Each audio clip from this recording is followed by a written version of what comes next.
Opa, bom pessoal, é o seguinte, vou fazer uma revisão do que nós vimos até agora, antes de dar início à continuação dos outros lá, tá? Seguinte, o que a gente estudou até agora?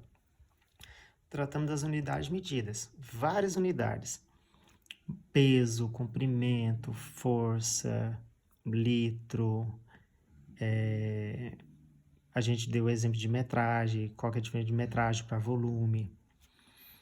Bom, falando das transformações de unidades medidas, como assim? Eu pegar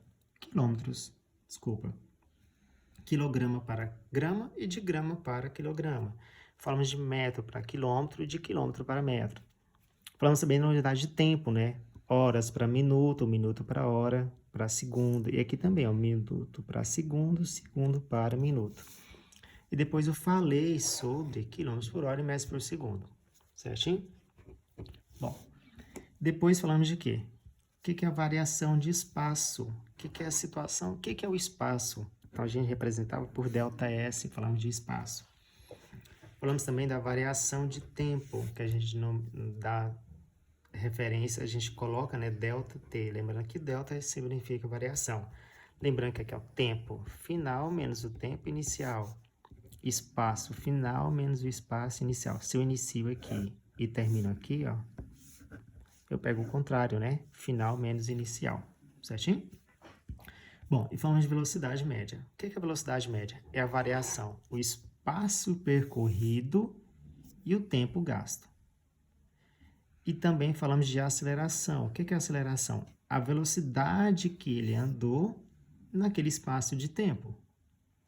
Certo? Naquele tempo que ele andou. Por exemplo, eu fui de 100 km por hora daqui a Brasília. Em quanto tempo você gastou? Lembrando que houve variação de velocidade, né? Então, quer dizer, aceleração, mais ou menos por isso daí. E falamos também a transformação de quem? Ó? De quilômetros por hora para metros por segundo. Quando divide por 3,6 e quando multiplica por 3,6. Certinho. Aí falamos a diferença entre movimento uniforme, nesse caso, a aceleração é constante, certo? Nesse caso, ela é nula. E no movimento uniformemente variado, a aceleração varia. Quer dizer, a variação ela é não nula. Desculpa, a aceleração ela não é nula. Certo? Vai ter variação de aceleração. Beleza. Falamos também das funções horárias. Deixa eu separar aqui. No movimento uniforme, função horária da aceleração, no caso é zero, porque a aceleração é constante. Certinho? A função horária da velocidade, certo? Quer dizer, também é constante, então a velocidade vai ser igual à velocidade média. No movimento uniforme, a gente só tem a função horária do espaço. Lembra? Espaço final. Aqui é o inicial, velocidade e tempo. E falamos também do movimento uniformemente variado. Nesse caso, a aceleração ela é não nula, né? É constante. Ela é constante, mas ela não é nula, certo? Imagina você tá com seu pé aqui no acelerador, firme aqui, e o carro ele vai mantendo a velocidade. Função horária da velocidade, o movimento uniformemente variado. A gente trabalhou velocidade final, certo? Aqui é o inicial, aceleração e tempo. E falamos também a função horária do espaço, que é essa grandona aqui, ó. Espaço final, espaço inicial, velocidade inicial, tempo, aceleração dividido por 2 pelo tempo ao quadrado. Bom, já lembrei vocês como é que era que a gente viu até então. Surge aqui uma equação de Torricelli. O que é essa equação de Torricelli no movimento uniformemente variado? Ele só pegou essa aceleração, essa função horária da velocidade. Vou tentar simplificar. Ele pegou aqui, levou um quadrado, fez uma dedução lá, em que? O que a gente observa na equação de Torricelli? Que aqui, ó, aqui não vai importar o tempo para mim calcular. Aqui eu encontro quem? Posso encontrar a velocidade final, velocidade inicial, a aceleração e a variação de espaço. Olha só, um exemplo. Suponha que tem um carro inicialmente em repouso, certo? Se ele está em repouso, minha velocidade inicial dele é 0, certinho? Deixa eu melhorar aqui. Inicialmente em repouso, e ele parte com aceleração de 5 metros por segundo ao quadrado. Beleza. Aí, ele percorre até uma distância de 90 metros. Quando eu chegar até aqui, qual que foi a minha velocidade? Você vê que aqui eu não falei de tempo, né? Então, vou usar a equação de Torricelli. Então, vai ficar, ó, velocidade ao quadrado, velocidade inicial ao quadrado, aqui, velocidade, vamos repetir, velocidade final ao quadrado, velocidade inicial ao quadrado, mais 2 vezes a aceleração, variação de espaço. A velocidade final que eu quero encontrar, então v ao quadrado. A velocidade inicial, eu falei que ele partiu de repouso, então é 0, então nem vou colocar, vou até cortar aqui. 2 vezes a aceleração, ele partiu com aceleração de 5, vezes o espaço que ele percorreu, que eu quero saber, 90 metros, então vezes 90. Então vai ficar a velocidade ao quadrado, multiplicando isso daqui, vai dar quanto? 900. Então, minha velocidade vai ser igual. Lembra que tá esse 2 aqui, ele vem como raiz quadrada de 900. Então, minha velocidade vai ser de 30 km por hora? Não, estou tratando de metros por segundo, então metros por segundo. Então, situações em que eu posso observar, que eu, não, peraí, não estou falando de tempo, eu posso usar a equação de Torricelli, certinho? Lançamento vertical. Bom, outra matéria nova aqui para vocês. O que é lançamento vertical? Suponha que eu estou com a borracha. Eu quero jogar a borracha para cima. Joguei, certo? Se eu jogar a borracha para cima, eu estou fazendo lançamento, não estou? Estou lançando a borracha. Minha situação, suponha que eu estou com a borracha aqui. Eu quero soltar ela.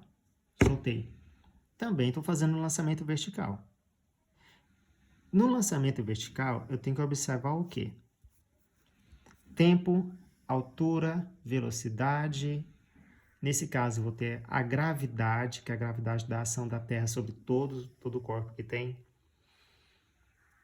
Então, vamos ao primeiro exemplo aqui para ver se facilita. Suponha que eu tenho uma laranja e ela é lançada verticalmente para cima. Olha só o detalhe, fiz até um desenho aqui. Vou jogar a laranja para cima. A gravidade, ela exerce a força para baixo, não é? Se eu vou lançar para cima, não é o contrário? Então, já posso deduzir que, nesse caso, minha gravidade, vou usar ele negativo. Por quê? Porque é o contrário à ação da gravidade. Eu vou lançar essa laranja com velocidade inicial de 10 metros por segundo. Então, a velocidade inicial dela, então, quer dizer, aqui, onde começa a lançar, vai partir com velocidade de 10 metros por segundo. A gravidade é 10, desconsiderando a resistência do ar, claro. Eu quero saber o seguinte, qual que é o tempo de subida? Quer dizer, eu vou lançar aqui. Em quanto tempo ela vai gastar para chegar até aqui e depois voltar? Eu quero saber esse tempo. Vamos pensar. Lancei.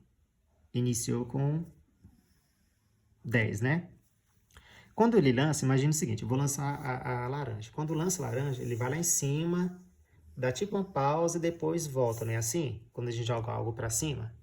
Quando ele vai lá em cima, dá uma pausa e volta, esse momento que ele pausa, minha velocidade aqui final é 0. É como se começasse tudo de novo, descendo. Certinho?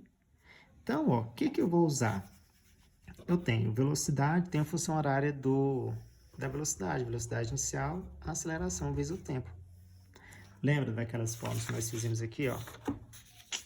Dessas aqui? Então, vou usar movimento uniformemente variado. Tá variando, não tá? Ele vai lá em cima, depois pega e volta. Só que o Wesley, você não falou de aceleração. Ué, a aceleração aqui, no caso, vai ser a gravidade. Então, ó, minha velocidade final que eu quero... Final, quando chegou lá em cima, olhando aqui no esboço, né? É 0.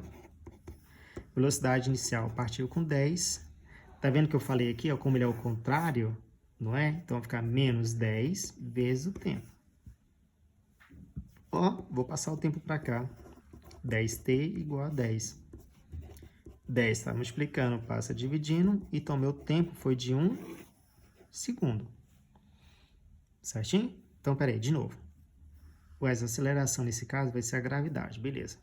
Como eu estou jogando para cima, a gravidade é para baixo, eu só mudei o sinal, coloquei menos 10. A velocidade final, quando chegou lá em cima, é 0, porque ele começou de baixo, beleza. Vai lá em cima, pausa e depois volta. Só peguei esse menos 10 aqui, ó, passei para o outro lado, ficou positivo. E o 10 estava multiplicando, passei dividindo. 10 por 10 vai dar 1. O que isso quer dizer? Ele gasta 1 segundo para chegar até lá em cima. Eu te pergunto, peraí, qual que é a altura que ele atingiu? Qual que é a altura máxima? Aí complicou, né? Então vamos lá nas fórmulas. Qual forma se trata de espaço, que é a altura? Eu tenho essa daqui e essa daqui. E eu tenho a de Torricelli. Não tem a de Torricelli? Tem. Você vê que a de Torricelli eu tenho tempo? Não, tenho tempo. Ah, então eu posso usar a de Torricelli, ué. Então aqui, ó, vou usar a de Torricelli. Deixa eu copiar ela aqui. V ao quadrado, velocidade inicial ao quadrado, mais 2 vezes aceleração, variação de espaço. Beleza. Qual foi a velocidade final dele aqui? Não é de 0? Então já vou cortar. A velocidade inicial, lembra da bolinha aqui, ó. A velocidade inicial foi de quanto? Né, de 10. Então, ele iniciou com 10, não foi? Então, aqui é 10 ao quadrado. Aqui, ó, a aceleração, nesse caso, é o da gravidade. Tá vendo que eu vou ter que mudar o sinal? Então, menos 2 vezes 10. E o espaço, nesse caso, é o espaço que ele vai percorrer, que no caso eu chamei de altura, né? Vou até colocar H aqui. Então, ó, 10 ao quadrado é 100. Menos 2 vezes 10, 20, vezes H. Vou pegar esse 20 negativo e vou passar para o outro lado, para ficar positivo. Certinho? 20, vou pegar o 100, deixa eu subir aqui. 20 está multiplicando, vou passar dividindo. Então, 100 dividido por 20. Então, minha altura máxima foi de quanto? 5. 5 o quê? Tá vendo que eu trato aqui nas unidades foi metro, metro, metro? Então, a altura máxima foi de quanto? 5 metros. Então, o que isso quer dizer? Resumindo a história. Lançou a laranja. Lançou com velocidade 10. Chegou lá em cima. Quando vai descer, zerou. Ele gastou quanto tempo para subir? 1 segundo. Qual que é a altura que ele atingiu? Quando chegou até no segundo, ele atingiu uma altura de 5 metros. Beleza? Então, dá uma pausa aí, tá? Reveja o vídeo, foi meio rápido porque eu quero fazer com vídeos o tempo curto. Até mais, um abraço.